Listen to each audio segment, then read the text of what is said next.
Angithathe lesikhathi ngibingelela libandla la uNkulunkulu, libandla lenkosi uJesu Kristu, libandla leNkulunkulu alishiye nebuthathu bakhe noma ingcenye yebuthathu bakhe lashiywa namoya ongcwele. Anginibingelele bazalwane egameni likaJesu Kristu, amen. Bathandekayo, siyambonga uNkulunkulu ngalesikhathi lekasipha sona, lekusikhathi sekuthi sihlangane kuze kuthi sivuselelane,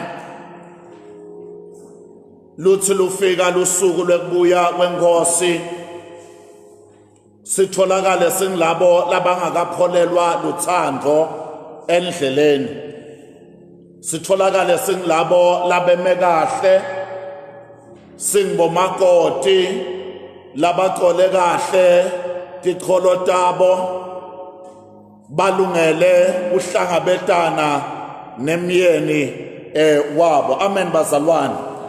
Ngiyambonga kakhulu uNkulunkulu, ngisengumntwana wakhe, ngiyamthanda futhi akukho lekutangihlukanisa neluthando lwakhe.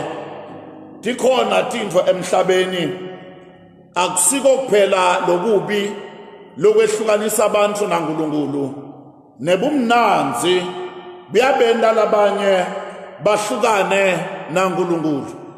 Ingako nakabhala Mose encwadini kaDuteronomy athi Jeshuruni wakhaba, lokusho ukuthi waba nemkhaba, wakhaba wakhibika, wase uyalikhohlwa lidwala lensinziso yakhe.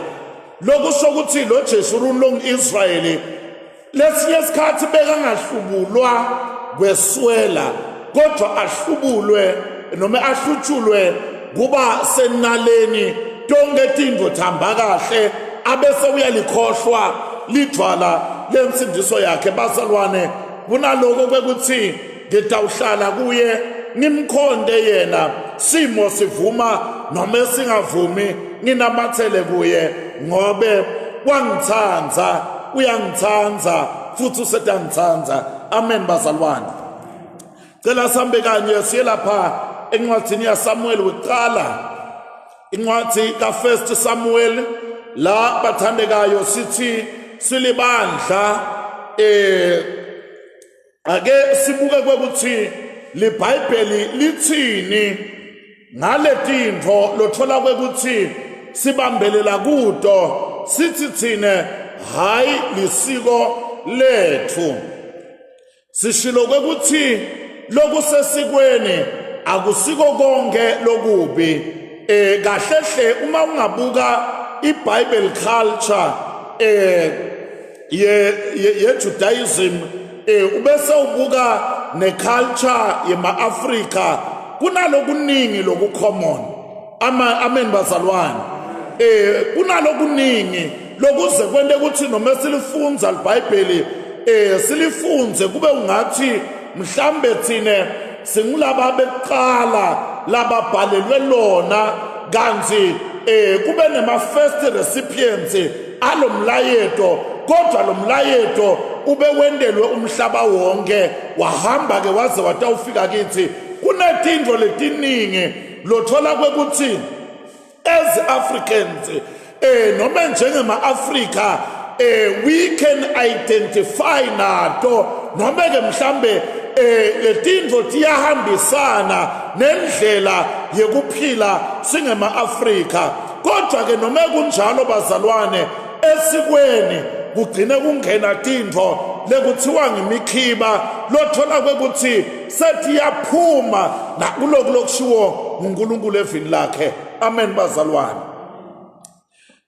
Leli viki leliphelile besikhuluma ngenyama yemsebenzi.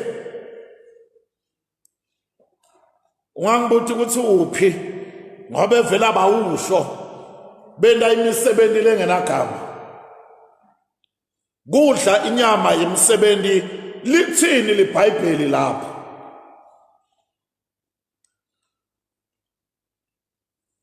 Ngivumeleni bazalwane lamuhla nikhulume ngendzaba yema-familiar spirits. Ngitawungena kakhulu mhlambe uma sibuya nale group lenye kodwa ke nina nisenhlanhleni kwekuthi letishumayelo utithola tonke.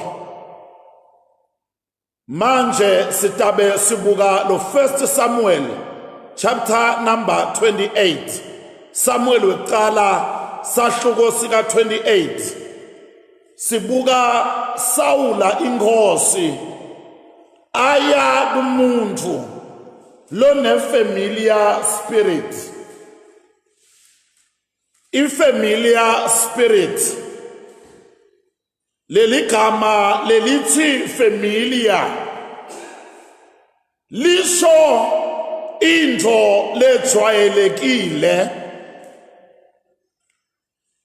into loyatiko kakhulu nome lekwatiko kakhulu.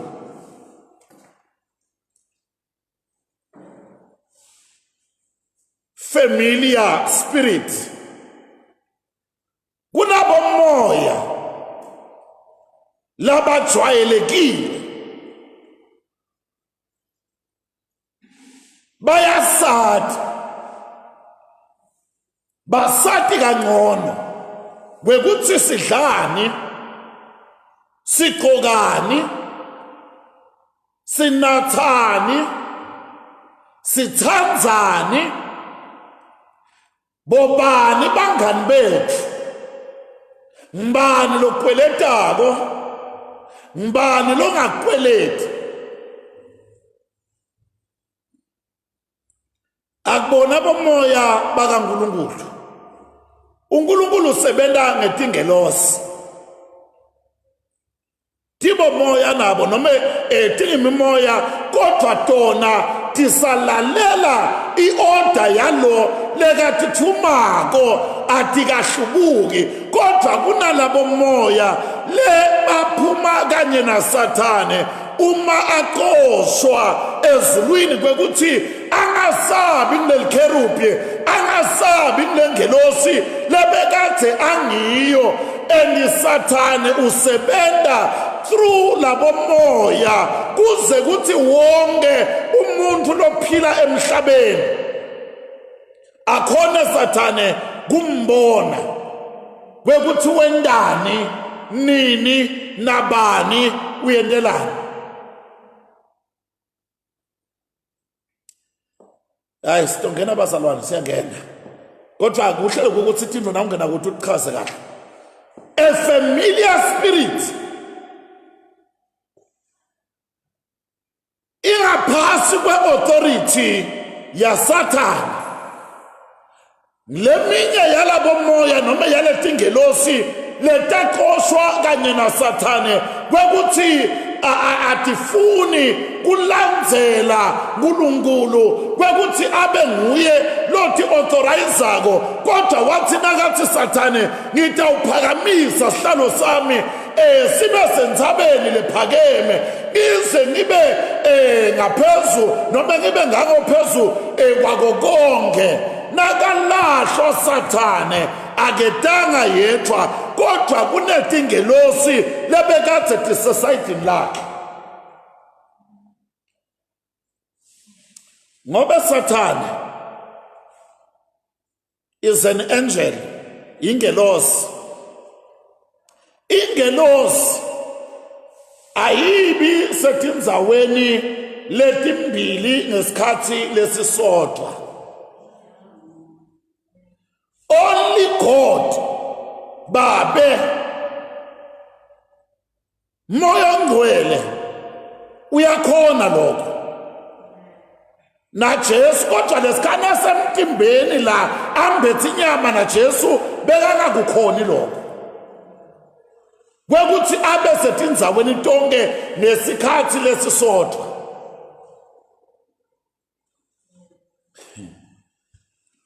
Manje nangabe Sathane angekho omnipresent, angekho etinzaweni tonke.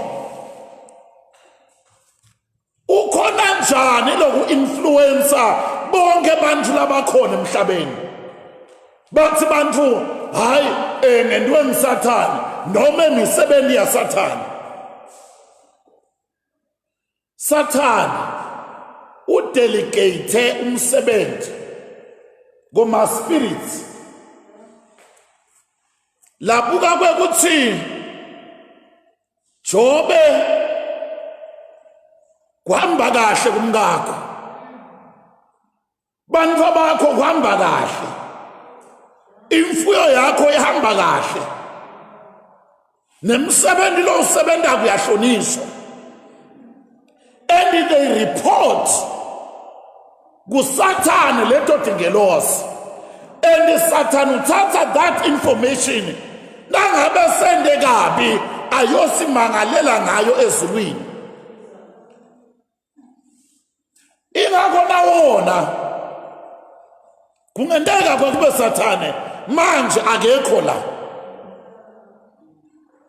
Nasikhuta bomoya, sikhuta le delegation lethunyelwe kutomonitha, kutophazamisa mhlambe ibhate ngaphansi kwetimoti, ibhate etihlahleni, ibhate efensini. Simelana nalabo moya labanjalo ngobe labo moya baniketa ireport kuSathane, and Sathane ayisebenzise against it.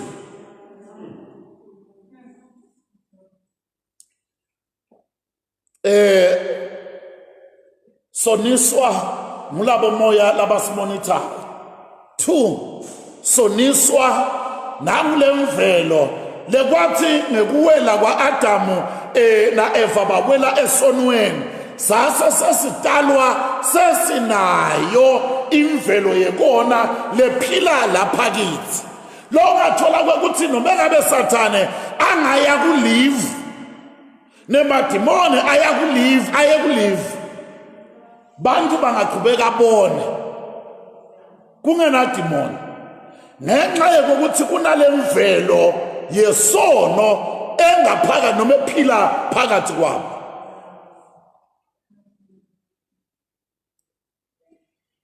Ifamily spirit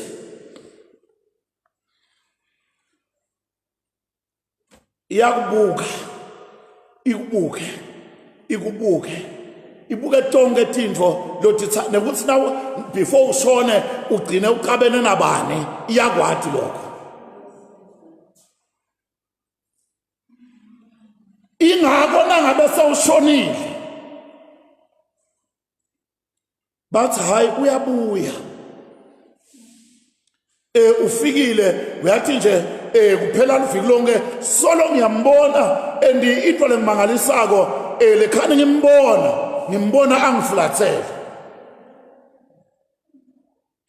and ugqoke lethi ingubo takhe lethi nje noma ngabe le familiar spirit iqhamuka ngagogo noma ngamkhulu longamadi wena, kodwa ngoba la madimoni bekakhona ungekho wena ayamadi gogo wakho.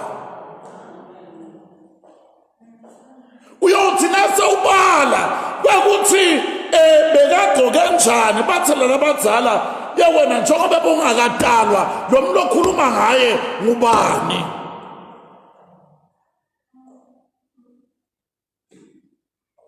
It's a familiar spirit.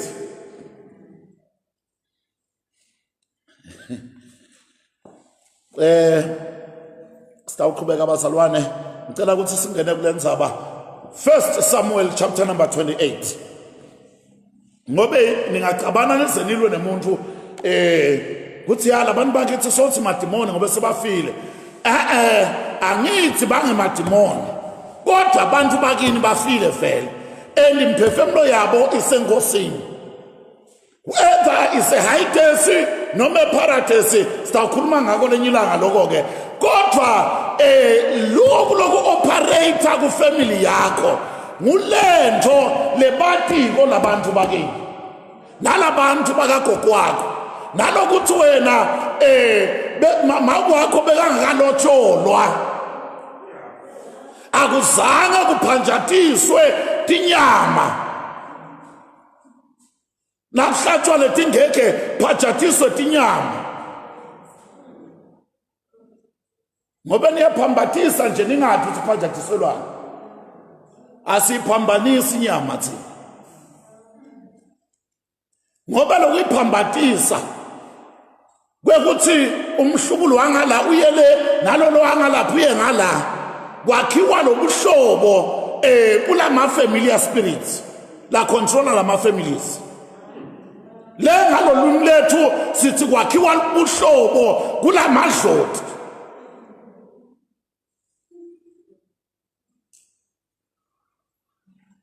uNkulunkulu akasisithi abazalwane ngobe uyabona lena ngulethi inhlobo thethi inshumayelo letingenama likes letingathandi kodwa ke ngiloko lokufanele sikwade silibandla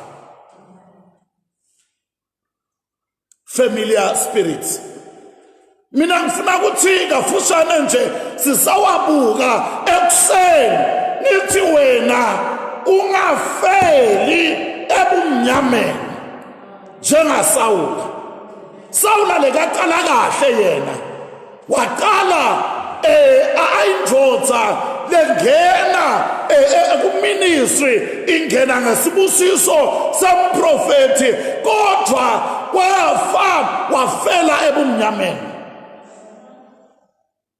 cela ufunza 1 Samuel chapter 28 cela umfunzele verse number 1 umela pha ku verse number 3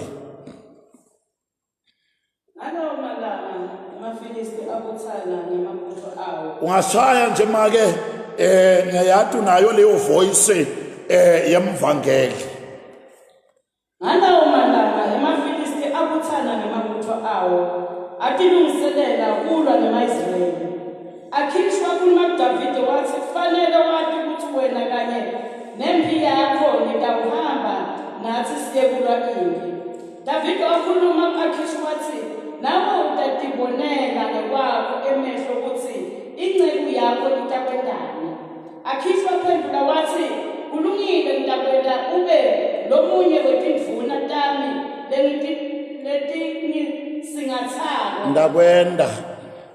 ndakwenda Akhishi waphendula wathi kulungile nitakwenda ube lomunye wetindvuna tami leti singathako impilo yakho yonke bodyguards for life yebo qhubeka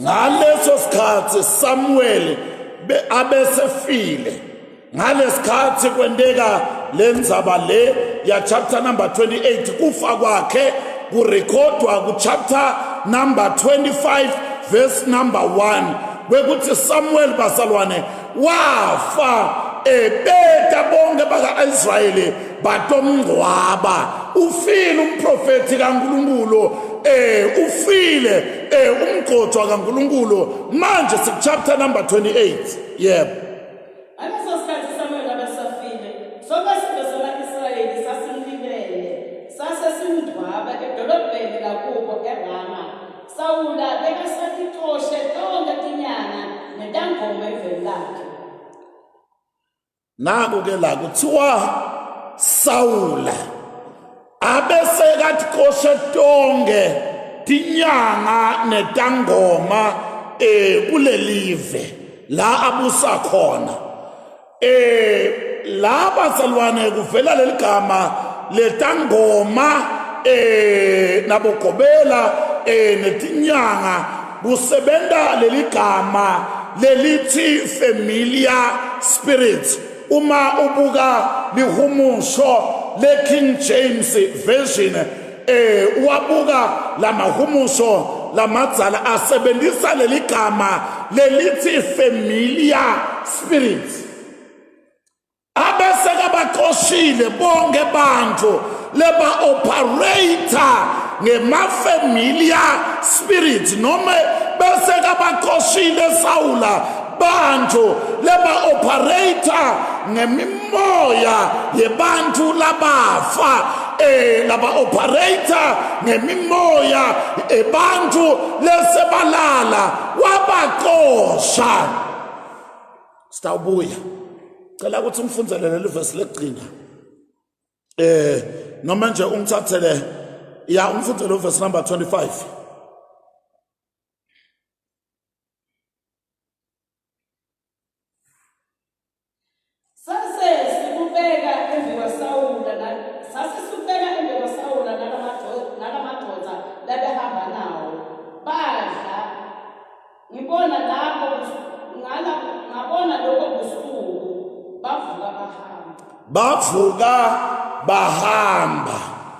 Bavuka bahamba ngabona lobo busuku basukuma bahamba. Lamanye amahumusho lapho bazalwane asebenzisa lamagama lathi bathi nabaqedza kulesangoma they entered into darkness. Amen bazalwane. They entered into darkness. Bangena ebumnyameni bumnyama bebusuku ngobe kwakusebusuku kanti bazalwane nasempilweni yakamoya impilo kaSawula ngekuya kunasi sangoma impilo yakhe was entering into darkness. Yayingena ebumnyameni. Asibelene emuva ngithe sikhuluma ngale ndzaba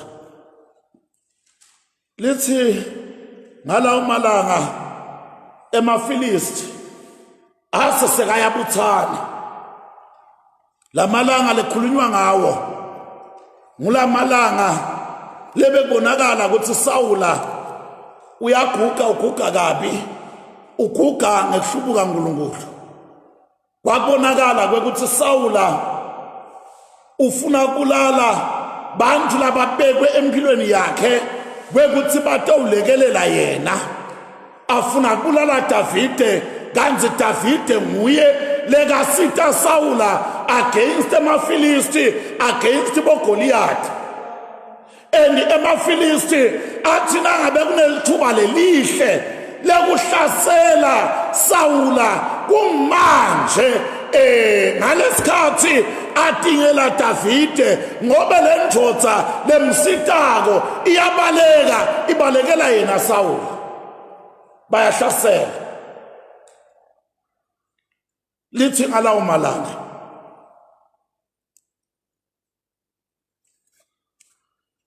bathandekayo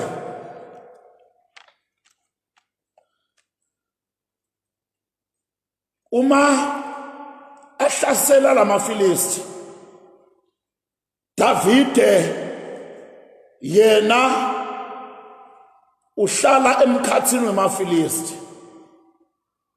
Uqedza kusinzisa impilo yaSawula amthola alele nalabantu labamgatsile. Bayabuta labasimbulala uthi ungogotshiwe wasomandla noma bhetha ungogotshiwe singathi ngqola isitandla singamendi lutho.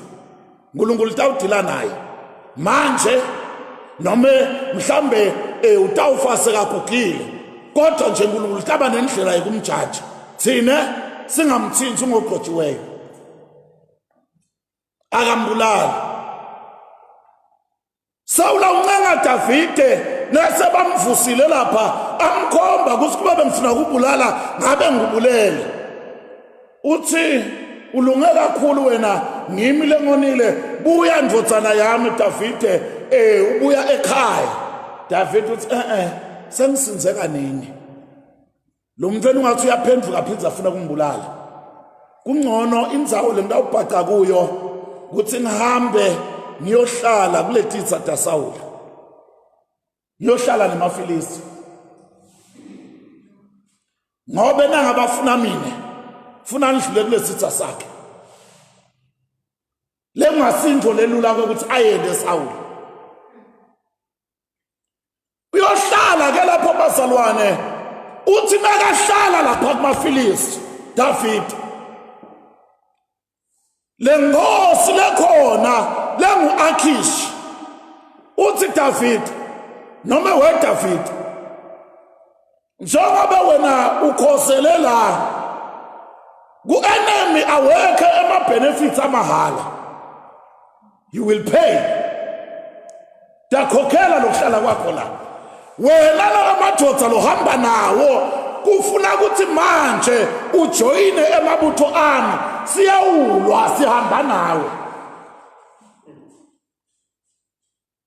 Endibazalwane lokulwa lokhu kufaka ekhathi nabo bantu leba ngebaka Davide noma basive sa Davide, kodwa ngobe nako sewukhosele ku-enemy's camp, sekufuna uphile ngema-rules aku-enemy's camp, lesinye isikhathi against your own people. Ungacabangi ukuthi sitha sitakusita sikusitele mahala. Kunebantu labaye esitheni bafuna tintfo, labanye babhadale ngabo babe wabo, wafa umntali wafa babe, lo munye ubhadale ngamake wakhe. Sathi sitha na ufika ekhaya ufika uhlaba esikhukhukati, lesikhathi uhlaba esikhukhukati uyobeka le ngadi labathi ayibeke khona, lokulandzelako kufa makwakho. Ngoba tikwe enemy awekho ema-free benefits. Noma ungakuthola kwekuthi kutakujabulisa, kukunjingise, kukuvikele, ngoba udinga kuvikeleka, kodwa you gonna pay. But hayi uthole nje lizinyane leselincane, uthi wenda lokho kuvele kugamuka umntwana wakho, ngoba sitha will make you pay. Yahlula lapho bazalwane. So lapha ke uthi ke akhisha kuDavide, wena ke kuyafuna ukuthi uthi cooperate with me, ube ngasehlangothini lwami, ngoba naku ude watokhosela kini. Hayi bazalwane, kunakuthi ngigcine ngisasivumelwane nesitha, ngilala ngubonyene sitha. Bazalwane, sengamana ngibe ngumlindisango endlini kaNkulunkulu, ngoba tibusiso tikaNkulunkulu atilethi kutisola. The blessings of God do not add regret, do not add sorrow, ngoba sitha will make you pay. Sikuthembisa lokuhle elefuna ukwathi ukuthi the devil's apple always looks beautiful on the outside, but inside it has got poisonous worms.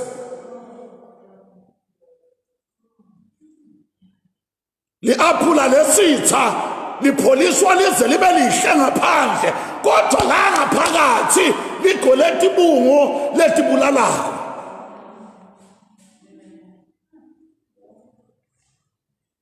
Kuthiwa hayi soda uhamba nami, uthi hayi futhi wena Davide mina ngiyakuniketa nesikhundla. Tikhundla ke tiyatsandzeka ke bazalwana thina bhadi. Bantu baze batilwele, bantu baze baloyane, bafakelana imithi emisebentini ngendzaba yetikhundla. Uthi ngidakwenda my bodyguard for life. Impilo yakho yonke wena udabanga lo muntu lo la eseduze kwami. Ivakala imnanjane lento, kwekuthi utaba ibodyguard for life, kodwa into loyithole esithene itakulandzelela and utayikhokhela, utayibhadalela kabuhlungu. Ingakho iBhayibheli lithi ungabi namhawu nemuntu lombona aphumelela nenhlahla endleleni yakhe ngobe awadi ukuthi uphumelela njani.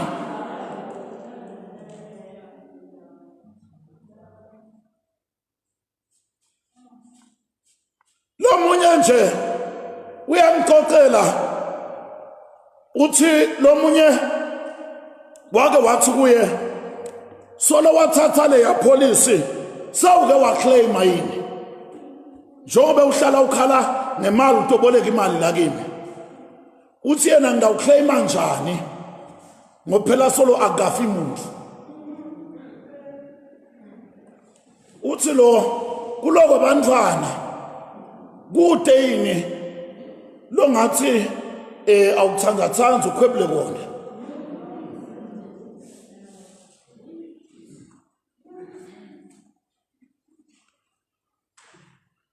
Angisho ukuthi singabe nema-policies right. Lungisa uthi lungise kahle ethi indodakho. Kodwa bazalwane nangabe kwendeka kwekuthi kufanele uclaime akube kwekuthi uNkulunkulu kube indlela yakhe hayi ukuthi kunebantu labaqhubhelela abanye ngobe ngambulala. Kodwa emva kwalokho siyokuthola ungasakhona kudla unawo lamamiliyoni wena uva lo mntwana uyakhala ngeke akhale akhalele mina khalela wena.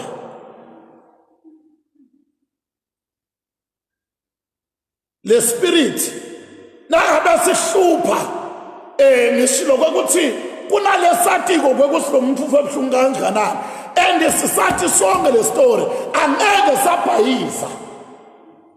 We'll make sure kwekuthi you pay. Bache bazalwane la uthi ngilakuniketa ube ibodyguard la ku verse number 2 lapha ku verse number 3 kuthiwa sawufile ke Samuel funza lo verse number 3 Saula ufuna ligama la kwekuthi ende njani ngalama Filisti la lapha ku verse number 1.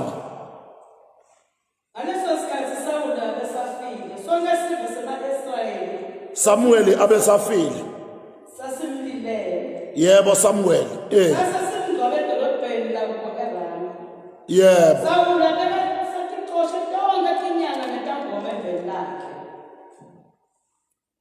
Saula bese kathi coshe tonke tangoma noma inyanga netangoma eveni lakhe. Kodwa bazalwane funza lo verse number 7. Saula ukhulume endlini yakhe wathi ngifunele isangoma esingumfati kuze ngizohamba ngiyeuva kuso. Bathi sikhona lesise enidolo. Nayo lenzaba abazalwane. Saula ubulele tonke tinyanga netangoma bantu labasebenta ngema-familiar spirit. Bazalwane Saula uthe nakahlaselwa ngilamaFilisti bathandekayo wayobuta kuNkulunkulu kodwa uNkulunkulu wathula ngoba Saula uyuza uNkulunkulu ufuna tindvo taNkulunkulu kodwa inhlitiyo yakhe uyisusile kuNkulunkulu. uNkulunkulu akayona inyanga akasona sangoma kodwa uNkulunkulu bazalwane uNkulunkulu la kufunako impilo lelungile inhlitiyo lehlandekile inhlitiyo lesebudlelwaneni naye. Wathi uNkulunkulu nangabe Saula angifuna kodwa angifuna ngale nhlitiyo lekabi ngidawuthula ngengiphendula. Ingakho lencwadi yesikroniki ithi yona akazange abute kuNkulunkulu. Lisho lokuthi wabuta kodwa abuta ngale nhliziyo lengekho ebudlelwaneni. Ngakho lokho kwenda kwekuthi ubuta kwakhe kufana nekungabuti uNkulunkulu. Ngoba iBhayibheli lithi sandla saNkulunkulu Isaiah 59 asikafinyetwa ukuthi singasinzisa. Nendlebe yakhe ayinzima ukuthi ngeva, kodwa bubi benu bunahlukanisile naNkulunkulu. Lokusho ukuthi noma uthi wena ngithandazile, uthi uNkulunkulu awukathandazi. Ngoba uthandaze wehlukene nelizulu.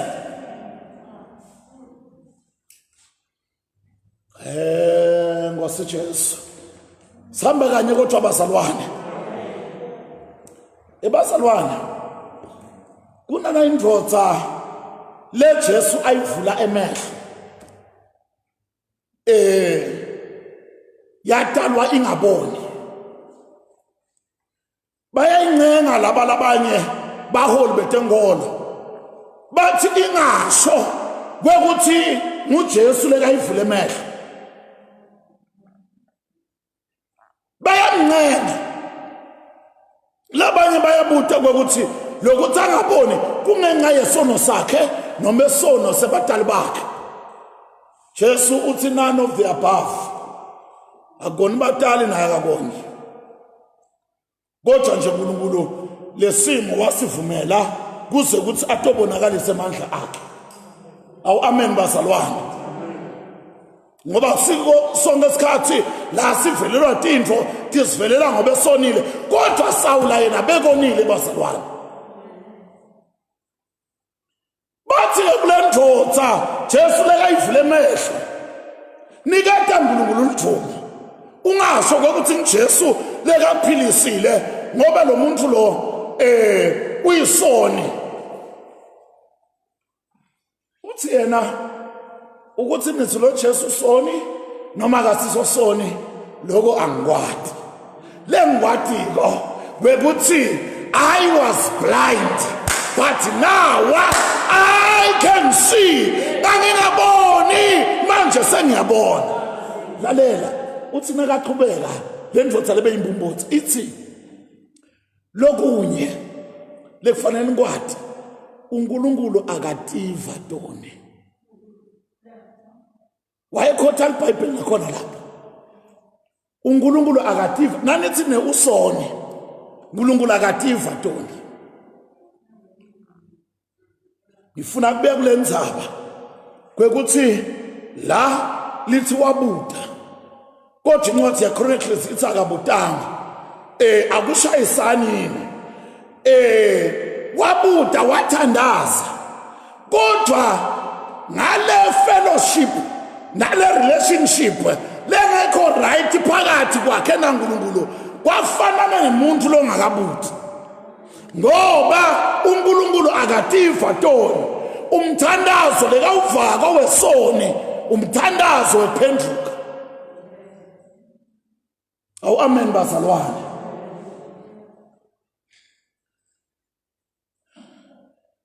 Ingako madoda lafana nabo Davide athi dala kimi inkosi enhlitiyo lehlandekile. Vusa kimi umoya, uvusa umoya oqinile phakathi kwami. Ungangisusi inkosi ebusweni bakho, ungangamuki moya wakho longcwele. Akakhalela ibukhosi, kodwa ukhalela le relationship, ukhalela le fellowship. Ngoba kuyangisitani kwekuthi ngibe nato tonke tintfo kodwa ngibe ngicabane nelizulu. Lokho bukhosi nako konke ingcebo naba lobudlelwane bulungile. Lokho kutawulandzela inkosi itanginika. Kuhle kwaMateyu 6:33 athi funa niqala umbuso kaNkulunkulu nokulunga kwakhe, tonke kele tintfo tiyabe setiyanezeselwa phezu kwenu. The relationship, the fellowship is key.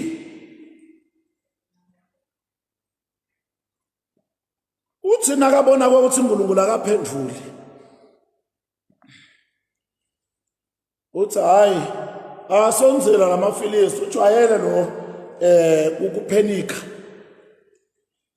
ujwayele bazalwane kuphenika Sawula nalesikhana saphila Samuel lenye ilanga wagcina sekenda umnikelo amtshelile ukuthi ndawufika ngelanga lesikhombisa wathi naye sengilo lelanga solakafi uyabona umuntu athi nakathi ndawufika lisondlo liqale ngo 1 minute past 12 ebusuku and liyophela ngo 23:59 ebusuku na isolo lingakapheli lelanga qhubeka ulinze waphenika yena wathi nakaqeda nje nakathi wenda lokulengafanele kwende uyavelwa umprofeti kuphenika lenye inkinga lanayo nathi bazalwane engekuphenika sibona ungathi lento yokuthandaza iyabambelela kodwa lokasangomeni ngidawubuya nempendulo lamuhla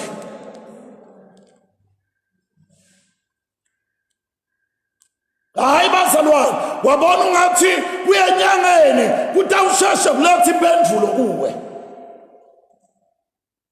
uthi ngifuneleni umuntu lone familiar spirit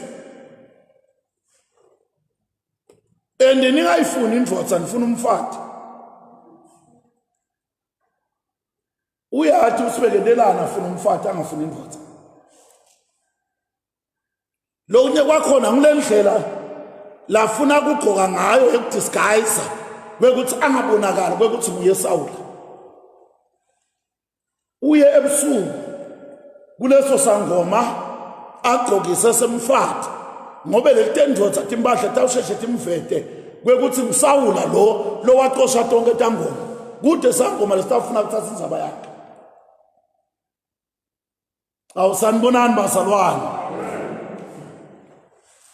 uthi ngifuneleni bathi labantu bakhe hey sikhona lesi seendo sangoma semfati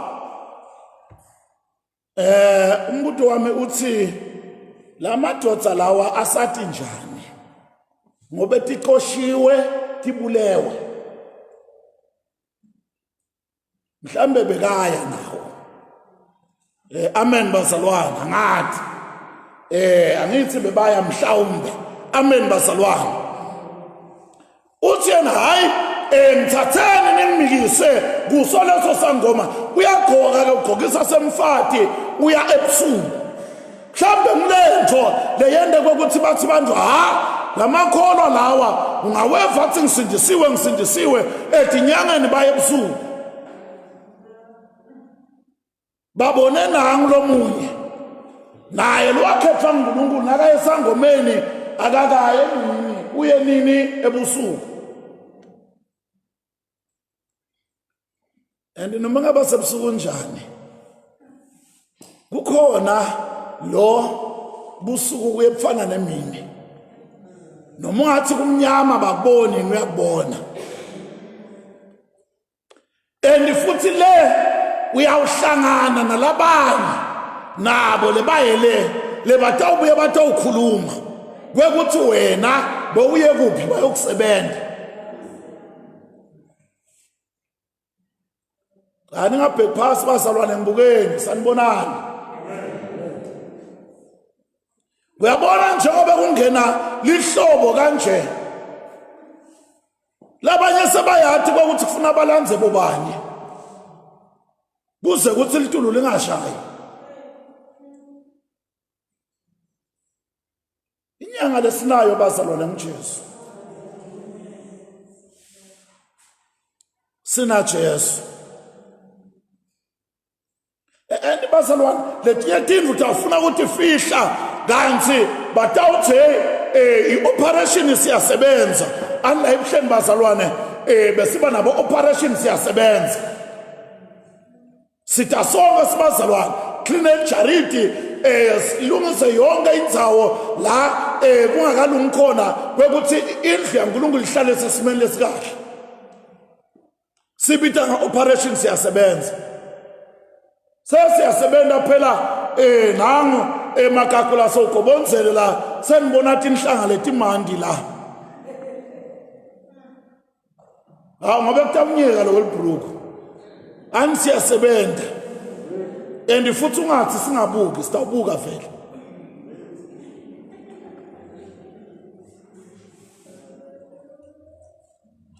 naku sekuthiwa siyongcwaba sasihlaba lifosholo sishone phasi sasibona hawu nalo Nkosi yami umzalwane webantu ubona athi inhlanga timandi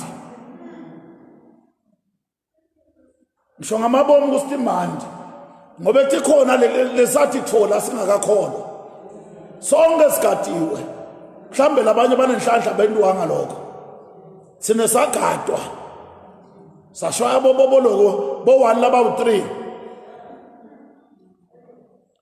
11 na 1 isilenyanga ningibitile Nkosi yami kodwa mina ndanika kona nga11 ungena engozweni nga1 uyaphuma shaya tibethi nzathu 1 uyangena 1 uyaphuma hambe esondweni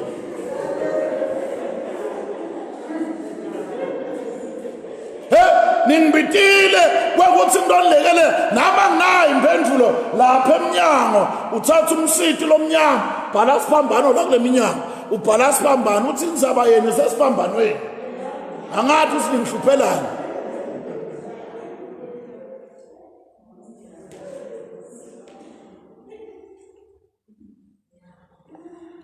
uya ebusuku la kunabosigutsa busuku hawu amen bosigutsa busuku uya ebusuku la atitshela kwakuthi abambone khona bazalwane nginiyenge ngithi Timo ngeke tibe khona Timo tiba khona bazalwane bakutshela kwakuthi lo lendlu utayikhipha njengelinyeva nakafika lapho utawuphose mathambo akhe phasi akhuluma nabakubo bamtshele kwakuthi kufuna kwendeni bakubo lebalala noma lokanye kutshele kwakuthi funa uyowendani kulabo bakini lebalala lendlu itawulungiseka le sime bazalwane sime ekukholweni singayi kubo sime ekukholweni ngikhuluma kaningi emkhathini wenu ngithi siyakwati ukugulelwa abantwana umbona ukuthi umntwana ngendeke umlusa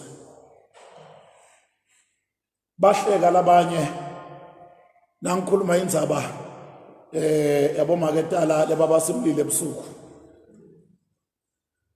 bathi hayi sekhona la ngekhona banginike kwekumbhunyisela uthi ngathi nyamatana abhunyisela akafaka kwathi nyamatana lwakami labama abafaka kwathi nyamatana abafaka kwathi lwane amen bazalwane umntwana ngimpiwa nguNkulunkulu kufike nala ngithandaza khona ngithi Nkosi ngingahlubuki ekukholweni nangabe bekuyindlela yakho ukuthi ngimbone emva kwalokho bese uyamthatha Nkosi yamukela umoya wakhe qinisa ekukholwa kwami kodwa nangabe kusitha kungayeyona injongo yakho ukuthi ngimbone ahamba lona uyaphila egameni likaJesu awu amen bazalwane uNkulunkulu utayenda indlela lengajike sangomeni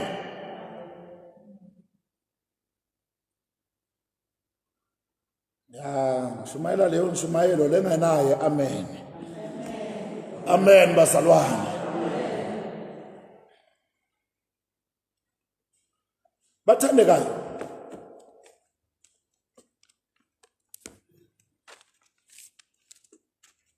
uNkulunkulu uyalalela uNkulunkulu uyaphendula and futhi uma athula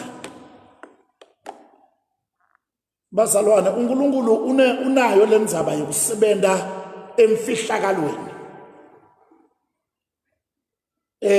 kusebenza emfihlakalweni la uthola ukuthi tinto on the face value la ngetulu tibonakala ungathi akwendeki lutho kanti uNkulunkulu uyasebenza bazalwane ubona ungathi lesikhane wendelo lokufanelekile ngesikhathi tindvo dibhimba kakhulu lesikhane wenda umnikelo wekusithi umuntu kungathi lesikhane uhlupheka kakhulu kanti sitha silwisana nalento lenhlelo yendile kwekuthi wena ubona umntwana wakamakhelwane kwekuthi ticathulo takhe setiveta bobhozo lapha phambili wayomthengela ticathulo sithi sitha ngifuna abone ngathi liphutha lalendile wena qhubeka sitawufika isikhathi sema dividends sitawufika isikhathi la isikhathi sema benefits la uNkulunkulu sekaba kuya ngekuthi wena utshalela okunganani awu amen bazalwane utawuva abantu sebakhuluma ngabona nje mina bazalwane bantu bakhulumile bakhuluma ngoNkulunkulu angosisi sekhuluma makwami labangani bakhe bathi umuntu ngeke kwendeke unemoto lenye aphinza bena lenye kunebala kutsala abasebenza banetimoto umuntu ukhona la kwendawo ngeke akutshela ndathola ukuthi hayi maphatha ahamba maphatha abantu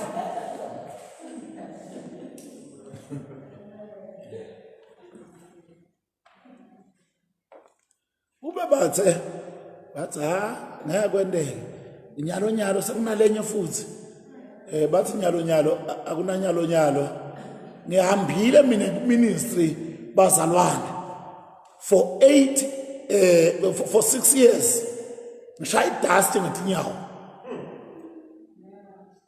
ngishaya dust bazalwane ngetinyawo ngikhonza bazalwane uyofika ujulukile kuphelena lokwe perfume bazalwane kwaka 5 rand uyokhonza lesinye isikhathi ufika uyokhonza bazalwane na ufika lapho ke sebakukhube etaxini kwalahleka nalelo verse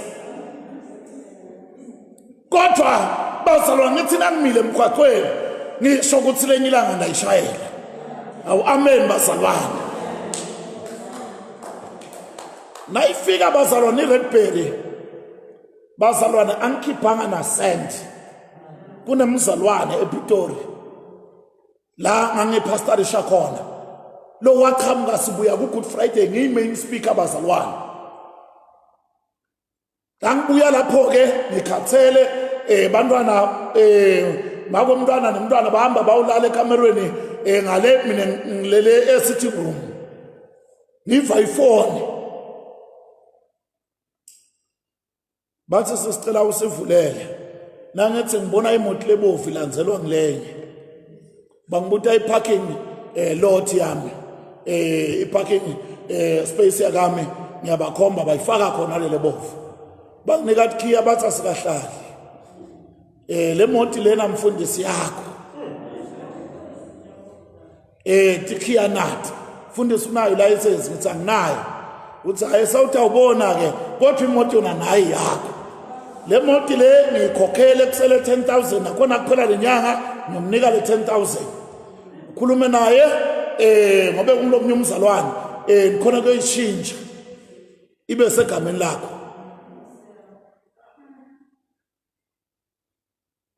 sanibona bazalwane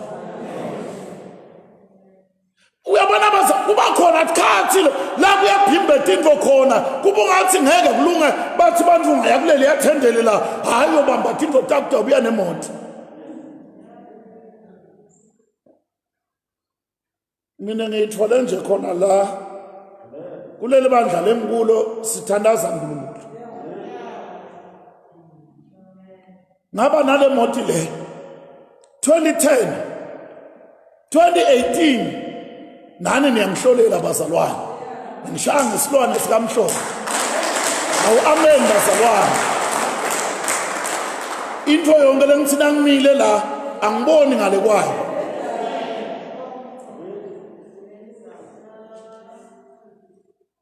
bayakhuluma abantu ungayekeli lokholwa bakhombe ma-shortcut ethutala bandelela nangabe inkosi ingakaphenduli manje iyati kokuthi wayi ingaphenduli manje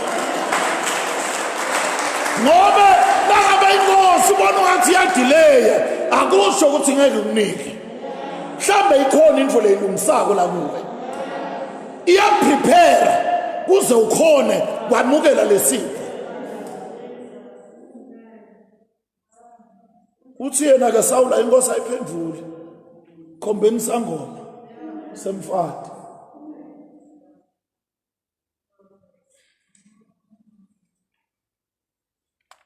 oh Jesus cela kunikana ngemavesi bazalwane sengiyagcina la ngoba labanye bangibuka ngemadatha ayadleka abazalwane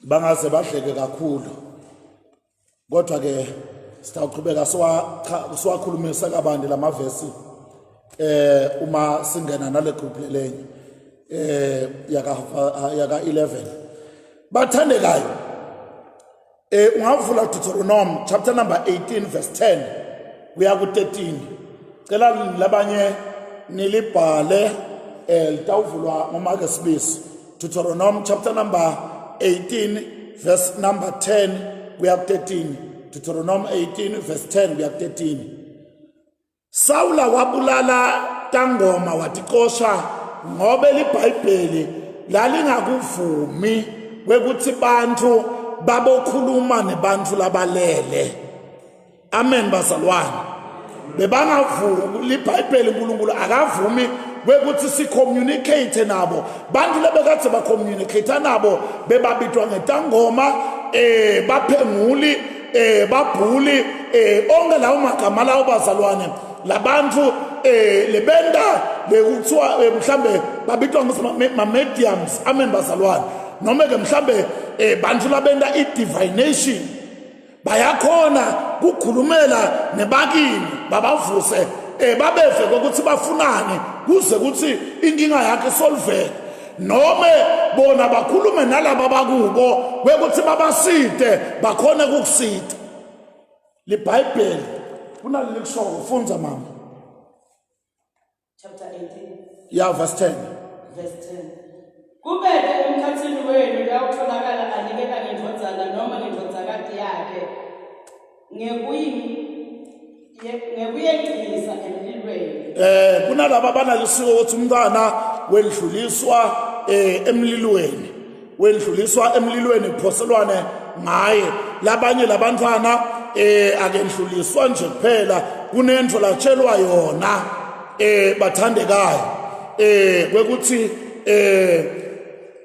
abokwathi kubophika tinto noma abokwathi kwekuthi athathe tinto tebantu angifuni ukungena kakhulu kuloko kodwa lithi kungabi khona umuntu lotawenda letinto leto bakhona labakwendako lokho kwetisa abantwana emlilweni yebo ubeke nalobhulako noma losangoma noma lokumusha tigamelo kubeke nalobhulako nalosangoma bazalwane likhuluma ngema-familiar spirits ngobe laba basebenta ngalama spirits alabantu labashona nangabe bakuNkulunkulu babathatha phila abantu ngishito kwekuthi a familiar spirit akusuye lo muntu kodwa ngulento lebeyihlala ilaceleni kwalo muntu ibuke kwekuthi wendani ibese iqhamuka ngalesimo salo muntu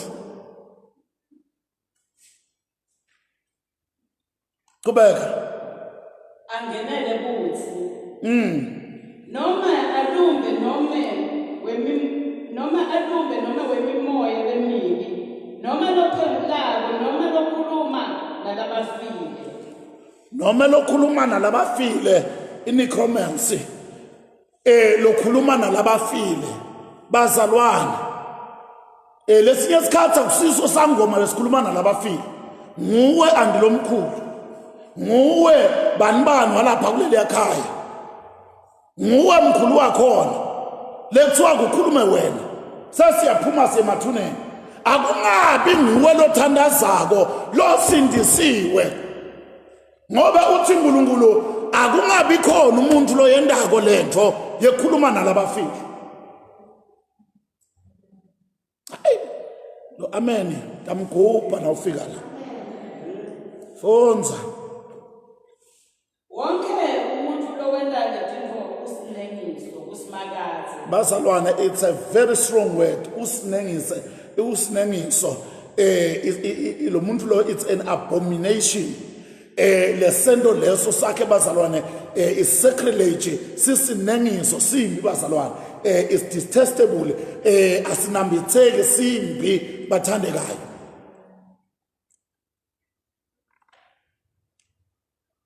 Ngakho ke ngenxa yezinto lethi sinengiso simakazi uNkulunkulu wenu. Donke lezinto uyawukhipha atixoshe nisengakafiki. Kahle la makhanani kuleli vele liyongena kulo aqoshelwa yona lento leyo. Uthi uNkulunkulu angamuka sonke sivele ivelaso kwende njani ngoba phela lo mhlaba sawunikwa nguye uNkulunkulu. Athi uNkulunkulu nangabe umhlaba uyogwala lento lentwa la kuyawubona emhlabeni laba ngiyabasusa bonke. Qale a new page.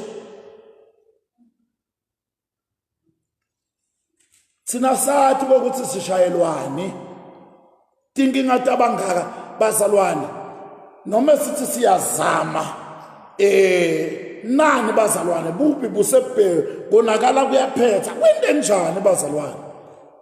Mhlambe nathi kunetinto lesiye sayekethisa kuto sangabi firm tikwetinto uNkulunkulu angahambisani nato. Angisho bazalwane ukuthi suke la bese sewuyolwa nebantu laba kuleyo ngolo bayekele bazalwane kodwa wena awukwendi lokho. Nabo futhi bathandazele ngobe lalaba kwendako bazalwane kusinengiso kubayisa ekulahlweni ukuthi uNkulunkulu abasithe. uNkulunkulu uyatsinzisa netangoma. Lo mnye kobela lomkhulu lo wasindiswa abazalwane ngilolo tala makwami. Inkosi leyakhothama yaze yamlanza ngaleswatini yamlanza imlanza eBlock B kwekuthi ayoba inyanga emakhosi. Waniketwa nemhlaba alinyola bogandaganda bakahulumende bafake nenhlanyelo yena mathwasa nakhe nabantu bakhe batawungena ngokuhlakula. Kodwa 1988 wasindiswa.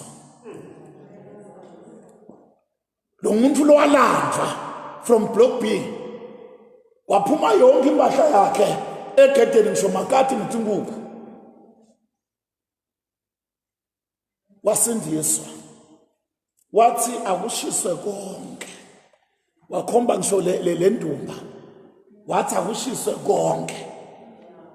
Athi le ipoki lezi asekakubita ngathi ipoko athi le ipoki lezi zazingisiza kodwa manje sengikhanywa yizo.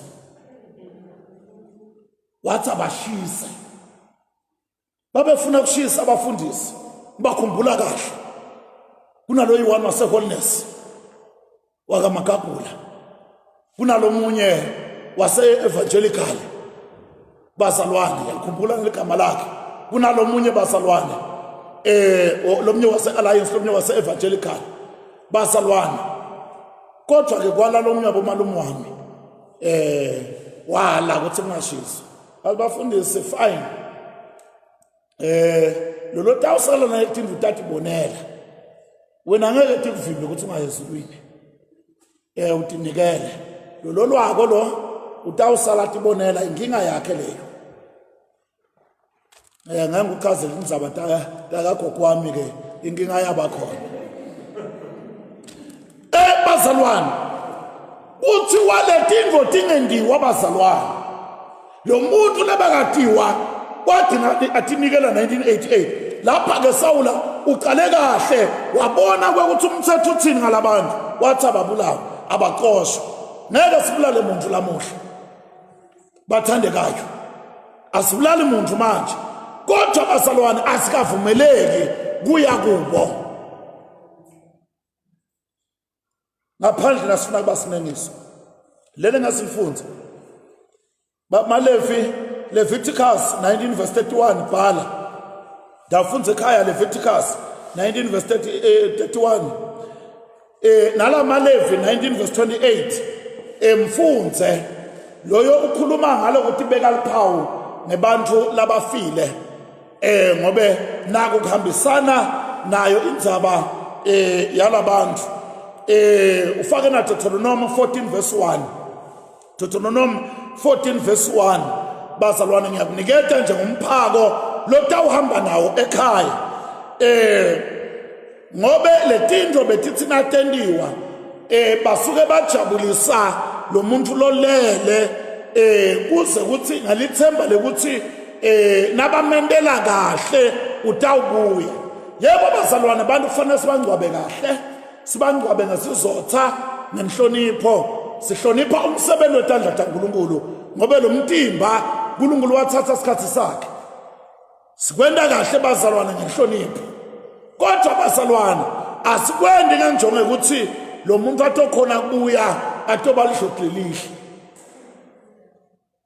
amen bazalwane Isaiah faka lapha 8 Isaiah 8 verse 19 kuya 22 liyakhuluma lapho ukuthi abaprofeti bakaNkulunkulu bazalwane versus labantu labasebenza ngemoya ubungoma nekukhuluma nalabalele labafile lithi laba bakaNkulunkulu baletha ilight they give light kodwa laba bazalwane kuthiwa lendlela labasebenza ngayo ilidela ebumnyameni ilidela nasekufeni na ufuna kufa ufele ebumnyameni hamba kule ndzawo takho letoka ungamfaka nalo Isaiah 19 verse 3 le Bible lithi bayaba consult kodwa akubasithi lokuya kubo instead babuya ne confusion hambi kubo utawubuya ne confusion nitocabana indlo lengayimuva shone number 3 ekhalithi bathi bafuna ke uva uthi makwami nanithi niyabe manga niuva hambani uma nangabe nibuya le ndabuya niphethe umntwana nami netandla but nandawubuya ningakamphathi nitongitshele manga hlalana la manga eno ningangitshela ukuthi nibuya nani ngobe le mimoya iletha i-confusion ingako bazalwane ngikhulume kini la ngithi lo moya ungene nasemasondweni bantu bathi bayaprofetha kanti bayaphengula bantu bathi bayaprofetha kanti bayabhula uze kuthi kulamanye emasondo nangimile ngishumayela la labanye bayashunqisa tangoma ekhathe esondweni abomination sinengiso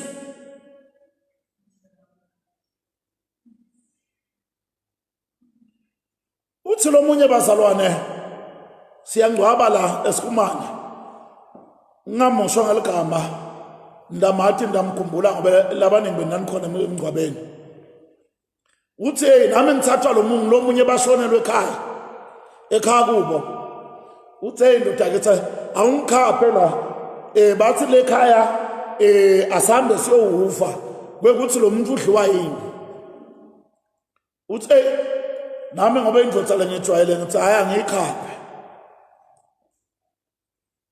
uthi nasifika le uthi ya la kunemthakathi lobulele lo muntu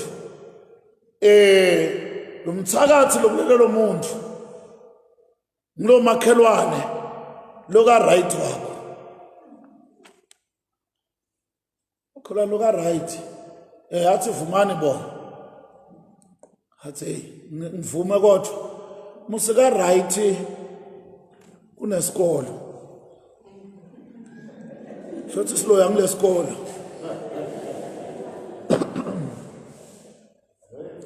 athi hayi bogogo ungathi baphazama ka right kunesikole athi hayi akusuyelo lo ka right lo ngala ka right ngilo right lo ngasemuva athi hayi ka right lo semuva kunel ground lebhola shothi lo muntu udliwa le ground lebhola athi hayi engemuva kunel ground athi hayi ngisho lo right lo munye lo ngala na umbukele ungathi ngileft kodwa lo right lo ngala lo munye lo ngala sebunqele athi hayi kodwa la kune clinic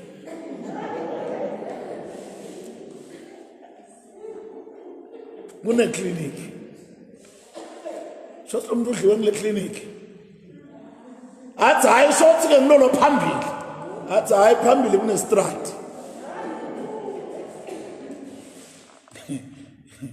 ndamkhumbula bazalwane lo lakhuluma lena kodwa nje bazalwane ubuya neconfusion ingako bazalwane nakhona la ekholweni ningalibali kwekuthi sathane bazalwane akasistupid uhlakaniphile lithi uyadisguise uyamasquerade abazalwane utenda shangathi utenda abe yindlu langasiyona atenda ungathi ingelosi ekhanya angasiko unika nje mavesi manje sengithi angichaza le confusion ngoba iningi ingenela sekhathi esontweni athi umuntu nengifuna isondwe litangitshela tinto dini le Bible lakho unalo moya ongcwele ulakuwe and uyakhuluma nami ngidakhuluma kuwena ngabe inkosi ngitshelile kukhona lengikhulumile kubo la ngabatshela tinto davela tabanjalo bekusuke kushila inkosi kodwa angeke ngitoma la ngithi uyabona njengoba ugula so uyambona lo muntu oyi-assistant yakhe emsebentini uthi ngiyambona sengiyakutshela ukuthi hey eligama lakhe litala ngale alphabet le uvuma kakhulu kulula kuthola yonke le information leyo manje ngakaprofeti singakhona kunisesha nonke la sikhamnge nasihlalo la siniprofeta sinitshela tindzaba tenu lesinye isikhathi hayi ngokuthi siyete kwamapheji enu siye kulawa ebangani benu sithole information siye kulabantu enisebenza nabo basitshele lokuthinte ngani njengoba lesinye isigebengu esakhulume kaphi ongosi yami xolele nkosi lesinye isigebengu semfundisi ake sancenga nami khona la iBhevulu wathi kula malanga abantu bathanda lo prophet ngidawucela ukuthi umfundisi njengoba unelibandla lelikhulu nami uthi ongisita libe likhulu elingala kami mina ndafika nguJesu lo make lo kanje unetinkinga thini bese ufukuma lapha phambili ungathi uyaprofeta enibata uqhwala so libe likhulu nami litaphinze kube neligema bese ngiyangale kakho nami ngitshele tinkinga tindzaba tala bazalwane ungithatha kanjani nami yofa nebugebengu bakhe angisebenzi njalo mina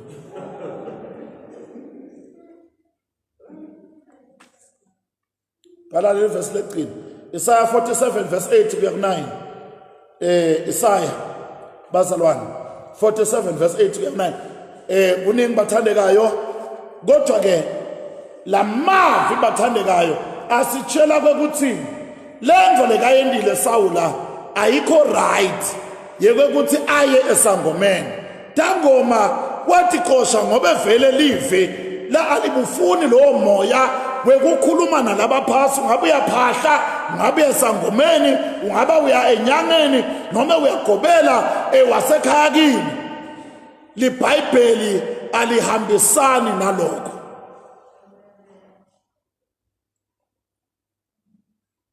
nakafika lapha uthi uvusele Samuel sangoma senda imlilo uthi kahle hle akathi ngiSamuel akathi ngivusele uthi khona umuntu engifuna ungivusele yena nakenda lemlingo siyathuka nasithuka uyabuta Sawula kwende njani uthi hayi ngibona kukhuphuka lo mnye umuntu kahle hle uthi lo muntu le ungathi uNkulunkulu usenza legama la Elohim kodwa small letter uthi ngilo muntu is like a god Elohim lwabo small letter iGreek lapho isebenzisa leSeptuagint lehumusho lesiGreek bazalwane lethiwa iSeptuagint isebenzisa legama la Theos kodwa lwa small letter uthi ungathi uNkulunkulu lo muntu ophakamako uthi unjani uthi ungathi ulikhehle uyaconclude ke lo uthi nguSamuel uyakhuluma ke lo muntu lekuthiwa uvusiwe lapha uyaphakama ukhuluma tindvo kodwa akakhulumi into lemsitaka kunalenye into lapho bazalwane imoya le ibamba lento lesukila kuwe Sawula idirection yaNkulunkulu bekayithola kuSamuel Samuel ufile engqondweni yakhe enhlitweni yakhe umuntu lebekade uthi angamsita bekunguSamuel uma aya lapha le spirit sakhe sithi uma kungavela Samuel angangisita ingakho la kuqhamuka ifamiliar spirit itaw connecta naloku Samuel bekahlala akukhuluma ikhuluma ungathi nguSamuel kanti akuyena Samuel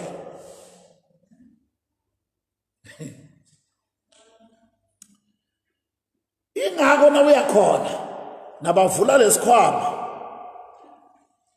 bathi phuphutha uthi lapha esikhwameni kulamathambo anengishilo ukuthi vele sitalwa khona siyadadla itinto namalilwane bengwabulala ngithi ngawabulala ngihambe ngiyomnikeza endimithi angathi ubekela umuthi wani kodwa ngabulala nje bengathi uthi thubopho ndabuya naye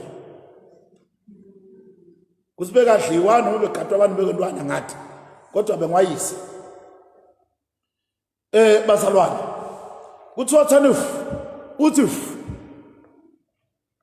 babamba le spirit sakho la kulamathambo ingako kude into lebatayiphengula le outside lokucabangako nabathi ngilo makhelwane wakho so uphuphuthile lapha uthi ya mani bathi ngibonile ngithe ngiyambingelela wangavumi ngabona ukuthi unenkinga bafuna lo moya wakhe angathi nje bazalwane njobe bese kune lockdown lapha labanye bathi hayi sesingakhona nokuthi sikushayele ngefoni asathi usitawuphuphutha ngole sikwama sikho akunankinga bazalwane imoya iyahamba emoyeni batayibuka indlela yokusebenza noma seku lockdown kodwa bazalwane thine bazalwane asiyi lapho bakhona bayaphila siyabathandazela abasitakali bakhona labasitakele bazalwane mina nje empilweni yami setishe daze tabasihlanu tindvo talabantu nikuminister amen bazalwane kwaze kwaba kasihlanu basimpiso abahlukana naletindvo bazalwane bayaphila hayi bathi utawufa nangabe ufile ukuright utabufe kahle ufele enkosini kunekufa ufele bumnyameni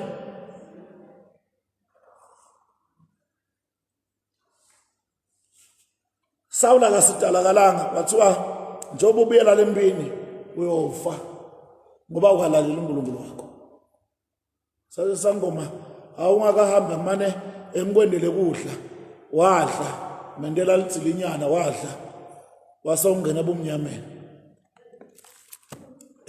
ubuye bufike kufeni wafa abazalwane ufele ebumnyameni ufuna kufela kuphi wena ungafele bomnyameni nendlo letafuna uvela kuNkulunkulu uvela usinengiso uNkulunkulu angakusita ubasitile labanye usitile nathi tiyendiwa letindvo la sivela khona seshilo ukuthi nathi lokunye sendiwa sisebantwana siqaphile nakuqashwa ube ngelitsengelo lapha niya ngetandla kuyashisa kunemlilo la ngaphasa bathi njalo letandla sanibonani bazalwane sikhotha lemisita sathi ube sikhotha wona lamalilwane ube sikhotha bochama sathi amen bazalwane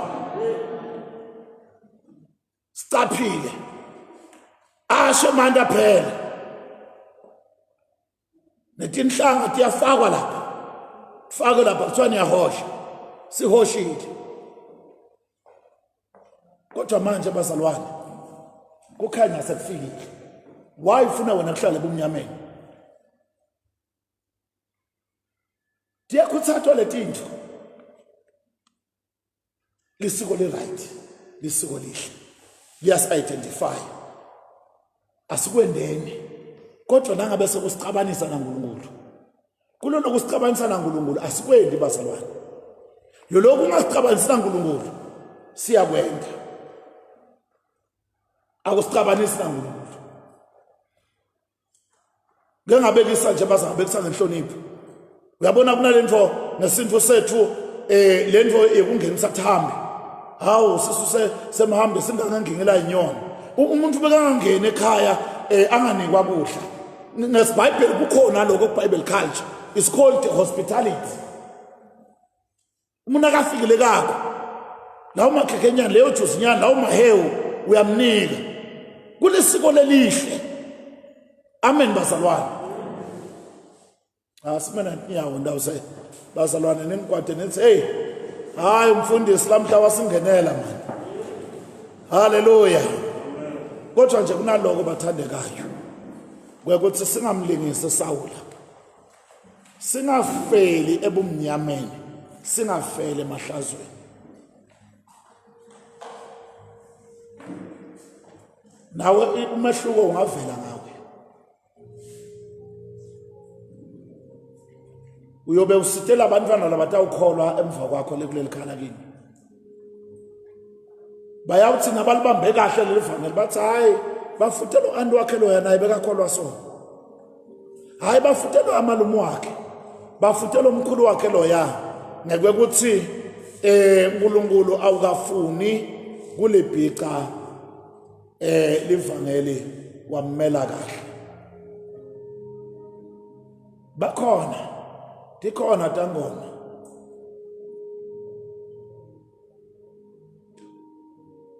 bathi ngakusheshisela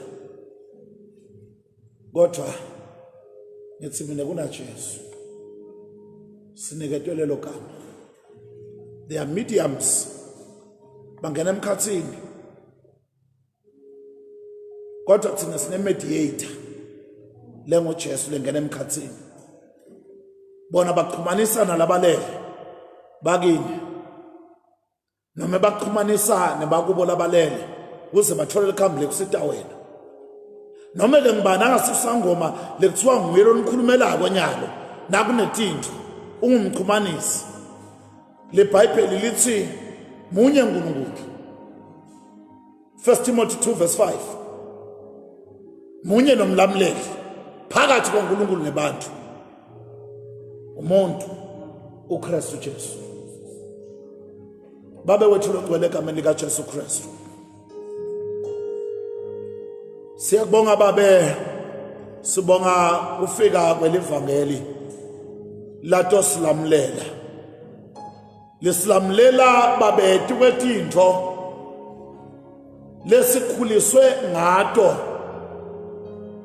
kodwa uNkulunkulu ngekukhanya kwelivi lakho wasibonisa ukuthi akusiko konke Nkosi lesiqhamuka nako lokwamukelekile evangelini kukhona babe lobuhle daqhubeka babe sibambelele sikwende sithi qhenye ngako sithi qaphe ngako